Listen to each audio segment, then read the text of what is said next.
Cruise news time. Well, I had a 1 in 4 chance of picking a good cruise for this weekend, and well, I may have picked wrong. Trouble with the NCL Dawn, plus great news coming out from Carnival, and there's a real solid thing that Holland American Line is doing. Cruise news.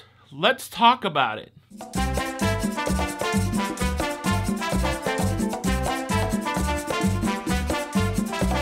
Hey, what's up everybody? Welcome back to Lido, Loca. I'm your host Tony, here with the latest cruise news updates, and I'm about 26 hours from boarding the NCL Dawn.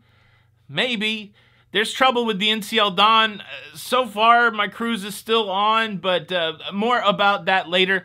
Let's talk about a big cruise news story. Carnival Corporation, they recently had an earnings release, and during that talk, they revealed something that's very good and very big for the cruise restart. Check this out, y'all. In the first 3 months of 2022, in the first quarter of 2022, Carnival Corporation, that includes all of the brands, they've had 40 sailings that have sailed at 100% or over 100% capacity. How can they sail at more than 100% capacity? Capacity is based on double occupancy, so if you get some cruise cabins with 3 and 4 people in them, then you can go over 100%. And currently, on average, Carnival Corporation is sailing at 70% occupancy. Bada boom, bada bang, let's go cruising! That's good news, and also in the same conversation, they dropped the knowledge that the prices of things on board are going up. This is the strategy. This is how the cruise lines recoup their money. They get more people on board, and they get those people on board to spend more money, and when they're spending more money, they also increase the prices. That's business, baby. Just make sure you go in eyes wide open that if you're cruising right now, it's going to cost more than it did pre-shutdown.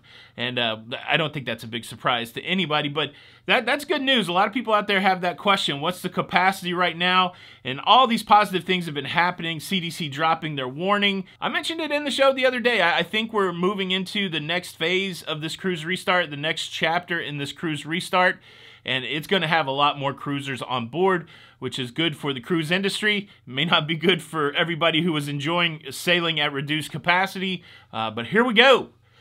How about that? Cruise news story number 2, again, inside the Carnival Corporation. This time we're talking about Holland American Line. They're taking a cruise ship, the Volendam, that's not currently in service. They're sending it to a cargo port in the city of Rotterdam in the country of the Netherlands, and it's going to be used to house refugees from Ukraine. The Volendam is supposed to return to regular service for cruising on May the 15th, but the first 3 cruises on the Volendam have been canceled, so it can be used as a charter for the Netherlands to house these refugees. The Netherlands has committed to taking in 50,000 Ukraine refugees, and so they're going to use the Volendam to do some of that housing, some of that staging, some of that transferring into more permanent housing. So awesome that we have these cruise ships that are not currently in service that can be of service in a time that it's needed. So way to go, Holland American Line. Way to go, Netherlands, for opening your borders and taking care of these refugees. Cruise news story number 3 is about the Norwegian Dawn.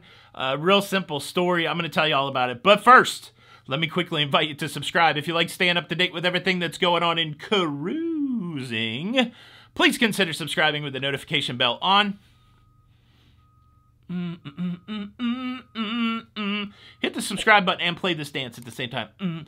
That way you don't miss out on any of the episodes. Thank you in advance. All right, let's talk about the Norwegian Dawn. The Norwegian Dawn, a cruise ship I'm supposed to be on in 26 hours, has had mechanical issues on its last cruise, causing it to cancel one of its port stops. The trouble arose in Roatan, Honduras, and it's undisclosed. We don't know what the mechanical issue is, but it was enough of a mechanical issue that caused the cruise ship to skip its port stop the next day in Costa Maya and return back to the port of Tampa, where she is set to sail again with fresh passengers on Sunday the 3rd. That would be tomorrow. As of the time of this recording, I have not been notified that that schedule has been altered. I have not been notified that the cruise has been canceled, so everything that I'm seeing right now means I will be cruising tomorrow on the NCL Dawn. What an interesting run that Norwegian has had. Last month, the Norwegian Escape gets stuck in the mud in Puerto Plata, Dominican Republic. It causes that cruise and 3 subsequent cruises to cancel. Now, after they got stuck in the mud, I booked the Norwegian Escape, and then I've seen the thing cancel all the way up to the point where the cruise that I was on canceled, and then I had to make a choice of 4 cruises that I could go on, 2 out of Miami, 1 out of New Orleans, or 1 out of Tampa. I'm going to be on all 3 of those other ships. I've been on the Joy, I will be on the Breakaway in January next year, and I will be on the Encore in August. And the big thing that I'm holding on to is never repeating a cruise ship. So if I go on the Dawn tomorrow, that would be my 27th different cruise ship since I started cruising in 2017. And so this was one of the reasons. Plus, it's like 45 minutes from my house. Easy peasy, lemon squeezy, as long as the ship's not broken. I just want to go on my second I really enjoyed the NCL Joy. I just want to go on my second Norwegian cruise ship so I can get chicken wings in the local. It's not even called the local on the Dawn. It's called the Oceans. I think I really have a problem. I just love my job. I just love cruising. I just love the cruise restart. I came home from 21 out of like 27 days of cruising, and I was tired of cruising, and that lasted for about a week. And then look, it's only been 21 days since my last cruise. But I'm full on in the cruise blues. I just want to get on the cruise ship tomorrow. That's what I'm saying. So everybody, have some positive thoughts for the NCL Dawn. Fingers crossed that this is where I'll be tomorrow. Boom, that's your cruise news. What do you think about all of this? What do you think about Carnival rocking 40, 100% plus capacity sailings in the last? What do you think about that? What do you think about? What do you think about the Dawn? What do you think about everything? I'm a little hyper. You know what I haven't done? I haven't packed, I haven't washed my clothes, I haven't got my gear together, I haven't done. I'm checked in. I'm starting to get a complex here. Is it me? Am I an unlucky cruiser? It reminded me back in 2019, I did a video called Unlucky Cruiser where I chronicled 10 things that had happened to me on my first 6 cruises that may suggest that I'm unlucky. Is it me?